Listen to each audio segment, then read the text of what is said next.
ओम श्री गणेशाय नमः। अथ श्री शिव महापुराणे प्रथमा विद्वेश्वर संहिता प्राभ्यते। अथ प्रथमो अध्याय। हिंदी अनुवाद। श्री गणेशाय नमः। अब सर्वप्रथम विद्वेश्वर संहिता का प्रारंभ किया जा रहा है, जो सृष्टि के आदि तथा अंत में मंगल स्वरूप है, जिनके हृदय में प्राणी मात्र के लिए अपूर्व सम्मान भाव स्थित है, अर्थात ऐसा सम्मान भाव अन्यत्र देखा नहीं जाता। अतएव वे अपने सभी प्रकार के भक्तों का सदैव कल्याण करने में तत्पर रहते हैं, जो आर्य सर्वश्रेष्ठ हैं, जो शिव जरा बुढ़ापा तथा मरण के बंधन में स्वतः मुक्त हैं, जो आत्मा राम है, अर्थात जो स्वयं प्रकाशमान है, जो 5 मुखों वाले हैं, जो 5 प्रकार के महापातों को अथवा शब्द आदि 5 इंद्रियों के विषयों को जो मुक्ति प्राप्ति के मार्ग में बाधक हैं, उन्हें हटाने में समर्थ हैं, ऐसे पार्वती पति श्री शंकर का मैं हृदय से ध्यान करता हूँ। व्यास जी ने कहा, धर्म श्रेष्ठ के उस महाश्रेष्ठ में जहाँ गंगा और कालिंदी यमुना का संगम है, उस ब्रह्मालोक में के मार्ग स्वरूप परम पावन प्रयाग तीर्थ में सर्वत्र प्रशंसित एतव ज्ञानी सत्य भाषण रूपी व्रत में तत्पर महान ओजस्वी महाभाग्यवान मुनिगण दीर्घ काल तक होने वाले यज्ञ का अनुष्ठान करने लगे। वहाँ यज्ञ होने के समाचार को सुनकर पुराण के रहस्य को जानने वालों में उत्तम व्यास जी के शिष्य महामुनि सूत जी मुनियों को देखने के लिए आए। उस समय सूत जी को आता हुआ देखकर वहां उपस्थित सभी मुनि प्रसन्न हो गए और प्रसन्नचित होकर विधि पूर्वक उनकी पूजा की।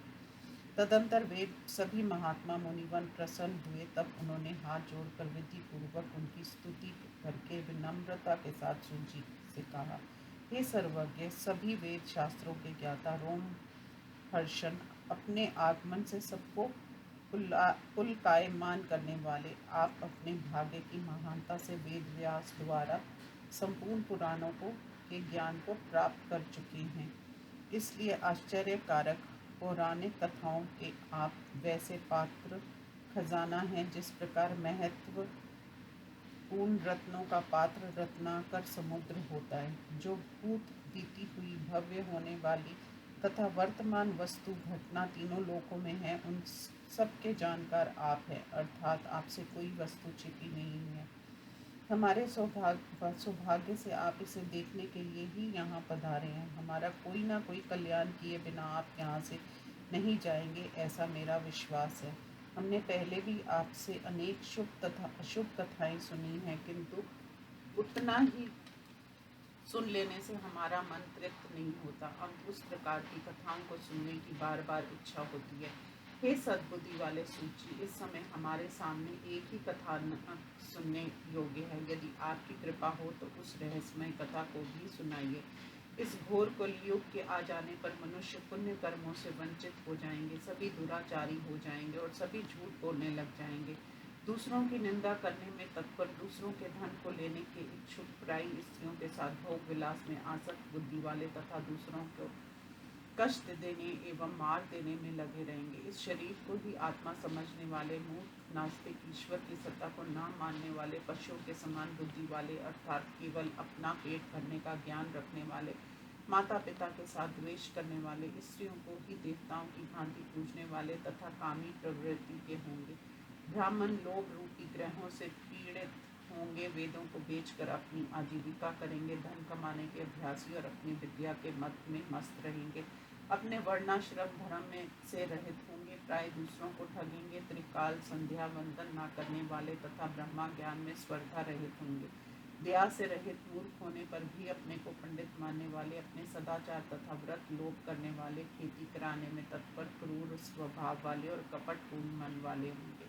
सभी क्षत्रिय भी ब्राह्मणों की भांति अपने धर्म कर्मों का त्याग करने वाले, सज्जनों को उसका साथ ना करने वाले, पाप कर्मों में तत्पर तथा सदैव व्यभिचार में लगे रहने वाले होंगे, डरपोक स्वभाव वाले, युद्ध भूमि से प्रेम न करने वाले, पलायनवादी, चोरों के समान नंदित, आजीविका वाले, शूद्र जन सदैव कामदेव के सेवक बने रहेंगे, शस्त्र तथा अस्त्र की विद्या से हीन, गायों एवं ब्राह्मणों को पालने के धर्म को छोड़ देने वाले, शरण में आए हुए लोगों की रक्षा न करने वाले, कामिनी स्त्री के साथ क्रीड़ा करने में सदैव मृगों के समान लगे रहेंगे।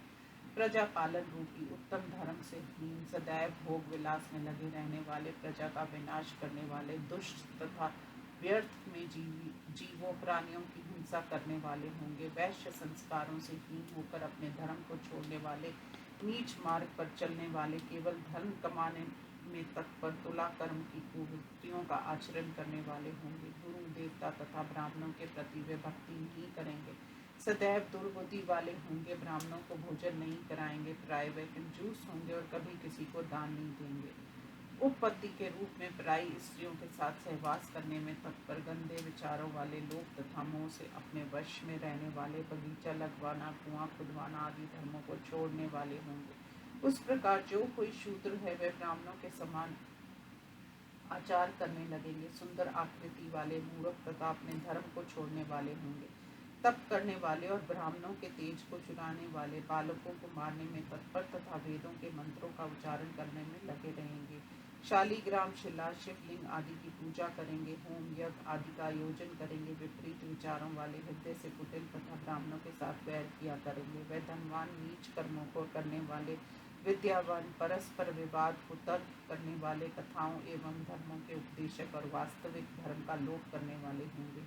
राजाओं के सदृश अपनी आकृति वेशभूषा बनाए रखने वाले, पाखंडी, दानियों के समान व्यवहार करने वाले, अत्यंत घमंडी, ब्राह्मण आदि वेद वर्णों को अपना सेवक मानकर अपने को स्वामी मानेंगे। अपने धर्म में रहित मूर्ख, वर्ण संकर, दुष्ट बुद्धि वाले, अत्यंत घमंडी तथा सदैव चारों वर्णों के धर्मों का लोप करने वाले होंगे। अपने लोगों को कुलीन मानकर अपने अपने वर्णाश्रम धर्म का आचरण करने वाले, लोगों को भ्रष्ट करने वाले, वे मूर्ख स्वयं सत्कर्मों ब्राह्मणोचित कर्मों को करेंगे। स्त्रियां भी प्राय चरित्र भ्रष्ट होंगी, अपने पति की आज्ञा को नहीं मानेंगी, सास ससुर से द्रोह करने वाली, किसी प्रकार के भय से रहित तथा अभक्ष्य पदार्थों को खाने वाली होंगी। निंदित हाव भाव में लगे हुए, निंदित स्वभाव वाली, काम वासना के लिए उतावली, पति के साथ सहवास करने वाली और अपने पति से विपरीत स्त्रियां होंगी। संतानें माता पिता की सेवा से रहित, दुष्ट बुद्धि वाली, अधिकतर विद्या का अभ्यास करने वाली तथा विविध प्रकार के रोगों से आक्रांत होंगी। हे सूची, इस प्रकार के नष्ट बुद्धि वाले तथा अपने धर्म को छोड़ने वालों की इस लोक तथा परलोक में सद्गति कैसे होगी? हमारा मन सदैव इस चिंता से चिंतित रहता है। निश्चय करके परोपकार के समान कोई धर्म नहीं होता। इनके पापों का नाश जिससे शीघ्र ही हो जाए, कृपा ऐसा कोई छोटा सा उपाय इस समय बतलाइए, क्योंकि आप सभी प्रकार के शास्त्रों तथा पुराणों के सिद्धांतों को जानने वाले हैं। व्यास जी ने क्या ज्ञान पूर्वक पूर्ण आत्म वाले उन मुनिवरों के इस प्रकार वचनों को सुनकर मन से भगवान शंकर का स्मरण करके सूत जी ने उन मुनियों से कहा। इस प्रकार श्री शिव महापुराण में मुनि प्रश्न वर्णन नामक पहला अध्याय समाप्त। अथ द्वितीय अध्याय। सूत जी ने कहा, हे महात्माओं, आप लोगों ने अच्छा प्रश्न किया है। ये प्रश्न तीनों लोगों का हितकारक है। आप लोगों के प्रेम से मैं अपने गुरु का स्मरण करके उसका उत्तर देता हूँ। ये उत्तम शिव महापुराण वेदांत सार का सर्वस्व है। ये सभी पाप समूहों से मानवों का उद्धार करता है और परलोक जाने पर परमार्थ मोक्ष को देने वाला है। जिस शिव पुराण में कलयुग में होने वाले पापों का विनाश शिव जी का सुयश सदा भरा रहता है। और हे ब्राह्मणों, जो धर्म, अर्थ, काम, मोक्ष नामक चारों वर्ग के फलों को देने वाला है, हे ब्राह्मणों, उस पुराण के अध्ययन से मानव सर्वोत्तम शिव पद को प्राप्त कर लेता है। आश्चर्य है कि ब्राह्मण हत्या आदि महापाप तभी तक रह सकते हैं जब तक शिव पुराण की कथा का संसार में उदय नहीं होता। आश्चर्य है कि कलयुग में होने वाला महा उत्पात तभी तक निर्भय होकर चलते हैं जब तक शिव पुराण की कथा का उदय संसार में नहीं होता है। तभी तक संपूर्ण शास्त्र आपस में लड़ते झगड़ते रहे जब तक शिव पुराण की कथा का उदय संसार में नहीं होता। बड़े बड़े योगियों को भी शिव का वास्तविक स्वरूप तब तक समझ नहीं आता जब तक शिव पुराण की कथा का संसार में उदय नहीं होता। दुष्ट यमदूत तभी तक निर्भय होकर इधर उधर विचरण करते हैं जब तक संसार में शिव पुराण की कथा का उदय नहीं होता। तभी तक सभी पुराण इस भूतल पर गरजते रहते हैं जब तक संसार में शिव पुराण की कथा का उदय नहीं होता। तभी तक सभी तीर्थ भूतल में विवाद करते हैं जब तक संसार में शिव पुराण की कथा का उदय नहीं होता। तभी तक सभी मंत्र भूतल में व्यर्थ विवाद करते हैं जब तक संसार में शिव पुराण की कथा का उदय नहीं होता। तभी तक सभी पुण्य क्षेत्र भूतल में विवाद करते हैं जब तक शिव पुराण की कथा का संसार में उदय नहीं होता। तभी तक सभी देव स्थल भूतल पर विवाद करते हैं जब तक शिव पुराण की कथा का भूतल में उदय नहीं होता। तभी तक सभी प्रकार के दान भूतल में परस्पर विवाद करते हैं जब तक शिव पुराण की कथा का उदय भूतल में नहीं होता। तभी तक वे सभी देवता इस भूतल में विवाद करते हैं जब तक शिव पुराण की कथा का उदय इस भूतल में नहीं होता। तभी तक सभी सिद्धांत परस्पर इस भूतल में विवाद करते हैं जब तक शिव पुराण की कथा का उदय इस भूतल में नहीं होता। हे ब्राह्मणों, इस शिव पुराण की कथा को सुनने तथा सुनाने से जो फल होता है उस संपूर्ण फल को मैं कह नहीं सकता। हे पुण्यात्मा ब्राह्मणों, तो भी मैं उसके कुछ महात्म्य को आप लोगों से कहता हूँ। जो मुझसे पहले व्यास जी ने कहा था उसे मन लगाकर सुनिए। इस शिव पुराण के एक श्लोक अथवा आधा श्लोक को भी जो मानव भक्ति युक्त होकर प्रतिदिन पढ़ता है वह क्षण भर में पाप से मुक्त हो जाता है। इस शिव पुराण को जो प्रतिदिन आलस से छोड़कर शक्ति के अनुसार भक्ति पूर्वक पढ़ता है वह जीवन मुक्त कहा जाता है।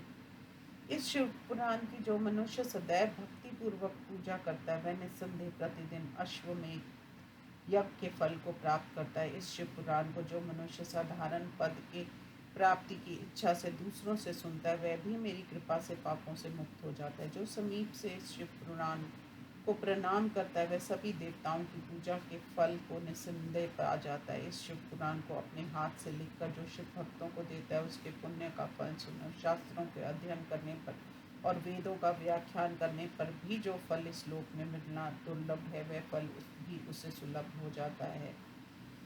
चतुर्दशी के दिन व्रत रहकर जो विद्वान शिव भक्तों की सभा में इस पुराण का व्याख्यान करता है वह पुरुषों में श्रेष्ठ होता है। जो गायत्री मंत्र के प्रत्येक अक्षर के पुष्चरण का फल होता है वह इसके पाठ से मिलता है और वह इस लोक में संपूर्ण कामनाओं का भोग करके अंत में मुक्त हो जाता है। चतुर्दशी तिथि के दिन उपवास करके रात्रि में जागरण करके जो इस महापुराण का पढ़ता या सुनता है उसके पुण्य का वर्णन मैं करता हूँ। कुरुक्षेत्र आदि सभी पुण्य तीर्थों में अनेक बार संपूर्ण सूर्य ग्रहण के अवसर पर अपने बराबर धन तुलादान व्यास कथावाचक आदि ब्राह्मणों को देकर जो फल मिलता है वही फल उसका भी होता है।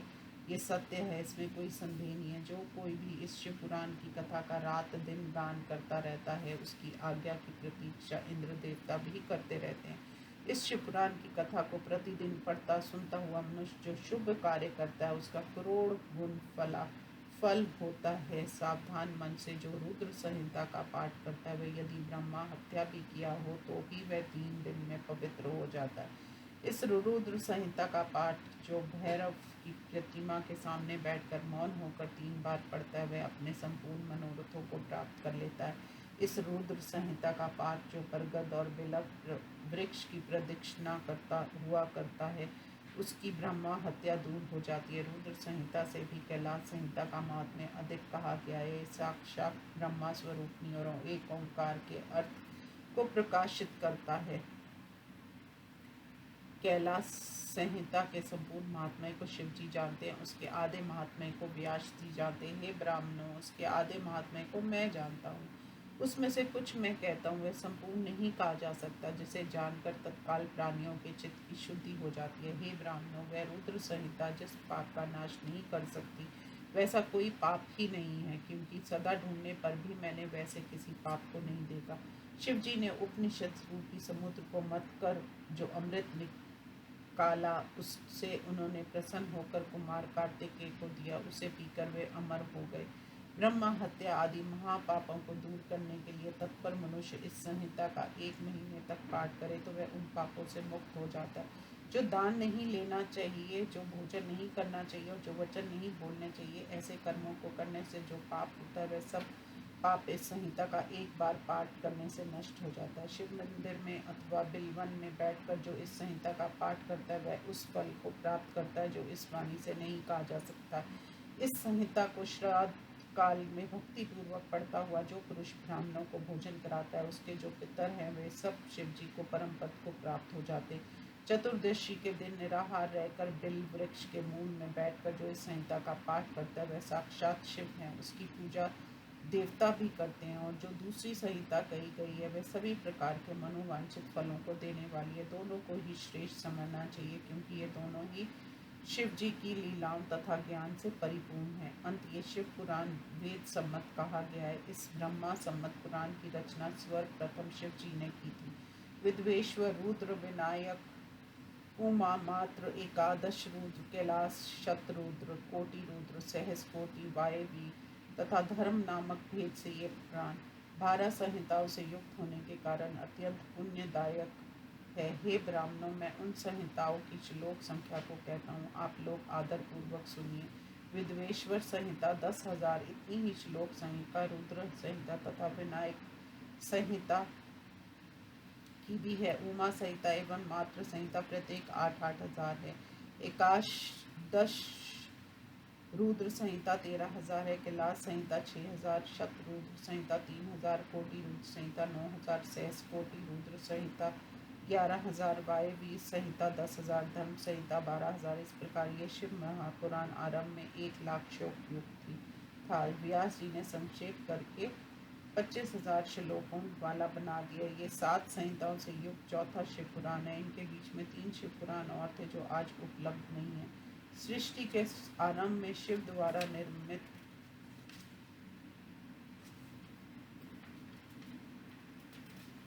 इस विस्तृत शिव पुराण की श्लोक संख्या 100 करोड़ थी।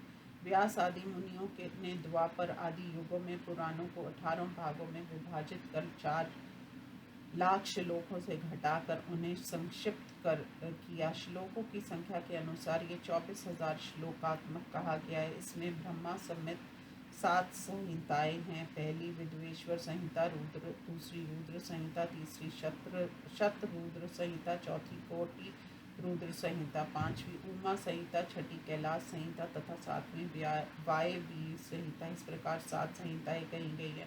इन 7 संहिताओं से युक्त ये अलौकिक शिव पुराण है। ये पार ब्रह्मा के समान है और सर्वोत्तम गति को प्रदान करता है। 7 संहिताओं से युक्त इस शिव पुराण का जो आदर पूर्वक संपूर्ण पाठ करता है उसे जीवन मुक्त कहते हैं। वेद, स्मृति, पुराण, इतिहास तथा सैकड़ों शास्त्र ये सभी शिव पुराण की थोड़ी भी समानता को प्राप्त नहीं कर पाते। ये निर्मल शिव पुराण स्वयं शिव जी द्वारा कहा गया है। शिव भक्त व्यास जी ने संक्षेप से इसका संग्रह किया।